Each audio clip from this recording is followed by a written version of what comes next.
जय श्री कृष्णा। राधे राधे। आप सभी को ऋषि पंचमी व्रत कथा की हार्दिक शुभकामनाएं। आप सभी पर विष्णु भगवान की कृपा सदा सर्वदा बनी रहे। आपसे अनुरोध है कि कथा को पूरा अवश्य सुनिएगा। यदि आपने चैनल को सब्सक्राइब नहीं किया है तो कृपया चैनल को सब्सक्राइब कर लीजिएगा ताकि आपको हमारे चैनल पर आने वाले हर त्योहारों की व्रत कथाएं सुनने को मिलती रहें। तो आइए शुरू करते हैं ऋषि पंचमी व्रत कथा। भाद्रपद शुक्ल पक्ष पंचमी को कश्यप ऋषि की जयंती मनाई जाती है। इस दिन सप्त ऋषियों की पूजा की जाती है। इस दिन महिलाएं परिवार की सुख समृद्धि के लिए व्रत रखती हैं। इस दिन ऋषि पंचमी की कथा सुनी जाती है। कहा जाता है कि यह रजस्वला दोष से शुद्ध होने का उपवास है।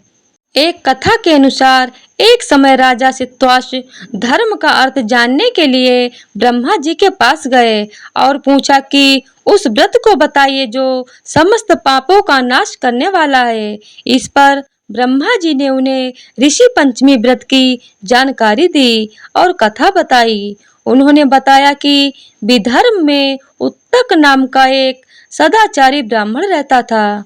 उसकी पत्नी का नाम सुशीला था और वह पतिव्रता थी। उसके एक बेटा और एक बेटी यानी कुल 2 संतान थी। विवाह योग्य होने पर ब्राह्मण ने कन्या की शादी कर दी। हालांकि कुछ समय बाद उस पर विपत्ति आई और वह विधवा हो गई। इस पर दुखी ब्राह्मण दंपत्ति नदी के किनारे कुटिया बनाकर बेटी संग रहने लगे। इस बीच एक दिन कन्या सो रही थी, तभी उसका शरीर कीड़ों से भर गया। यह बात उसने अपनी माँ को बताई। माँ ने यह बात अपने पति को बताई और कहा कि किस कारण से हमारी कन्या को यह दुख भोगना पड़ रहा है। उत्तक ने समाधि लगाई और पता चला कि पूर्व जन्म में यह कन्या ब्रह्मचारी थी और रजस्वला होने पर भी बर्तन छू लिए।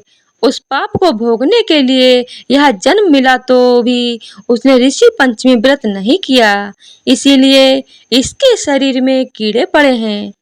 ब्राह्मण ने बताया कि रजस्वला स्त्री पहले दिन चांडालिनी, दूसरे दिन ब्रह्मघातिनी, तीसरे दिन धोबिन के समान अपवित्र होती है और चौथे दिन वह स्नान कर शुद्ध होती है। अब भी यह ऋषि पंचमी व्रत करेगी तो इसके दुख दूर हो जाएंगे और अगले जन्म में अखंड सौभाग्य प्राप्त होगा। पिता की आज्ञा से लड़की ने पंचमी व्रत किया। इससे उसके दुख दूर हो गए और अटल सौभाग्य मिला। ऋषि पंचमी की दूसरी कथा। सतयुग में विदर्भ नगरी में सैन्यजीत नामक राजा हुए थे। वह ऋषियों के समान थे। उन्हीं के राज में एक कृषक सुमित्र था। उसकी पत्नी जयश्री अत्यंत पतिव्रता थी। एक समय वर्षा ऋतु में जब उसकी पत्नी खेती के कामों में लगी हुई थी तो वह रजस्वला हो गई। उसको रजस्वला होने का पता लग गया था, फिर भी वह घर के कामों में लगी रही। कुछ समय बाद वह दोनों स्त्री पुरुष अपनी अपनी आयु भोग कर मृत्यु को प्राप्त हुए। जयश्री तो कुतिया बनी और सुमित्र को रजस्वला स्त्री के संपर्क में आने के कारण बैल की योनि मिली, क्योंकि ऋतु दोष के अतिरिक्त इन दोनों का कोई अपराध नहीं था। इसी कारण इन दोनों को अपने पूर्व जन्म का समस्त विवरण याद रहा। वे दोनों कुतिया और बैल के रूप में उसी नगर में अपने बेटे सुचित्र के यहाँ रहने लगे। धर्मात्मा सुचित्र अपने अतिथियों का पूर्ण सत्कार करता था। अपने माता पिता के श्राद्ध के दिन उसने अपने घर पर ब्राह्मणों को भोजन के लिए नाना प्रकार के भोजन बनवाए। जब उसकी स्त्री किसी काम के लिए रसोई से बाहर गई हुई थी तो एक सर्प ने रसोई की खीर बर्तन में विष वमन कर दिया। कुतिया के रूप में सुचित्र की माँ कुछ दूर से सब देख रही थी। पुत्र की बहू के आने पर उसने पुत्र को ब्रह्म हत्या के पाप से बचाने के लिए उस बर्तन में डाल दिया। सुचित्र की पत्नी चंद्रवती से कुतिया का यह कृत्य देखा ना गया और उसने चूल्हे में से जलती लकड़ी निकालकर कुतिया को मारी। बेचारी कुतिया मार खाकर इधर उधर भागने लगी।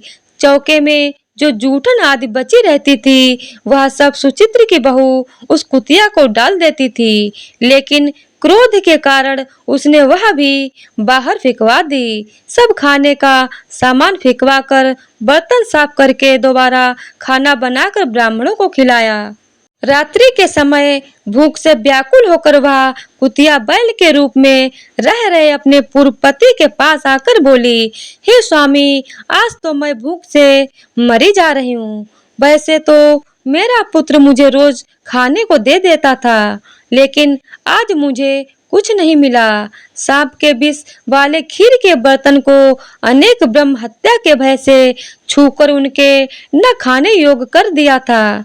इसी कारण उसकी बहू ने मुझे बहुत मारा और खाने को कुछ भी नहीं दिया।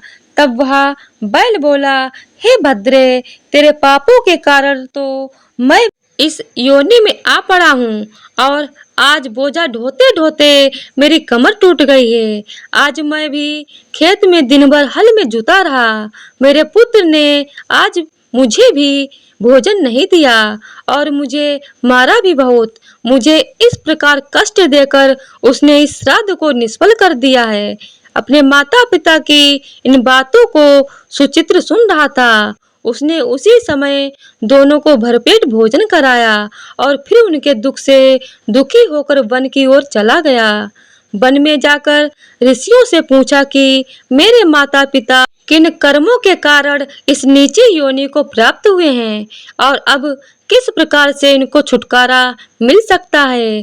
तब सर्वतमा ऋषि बोले, तुम इनकी मुक्ति के लिए पत्नी सहित ऋषि पंचमी का व्रत धारण करो तथा उसका फल अपने माता पिता को दो।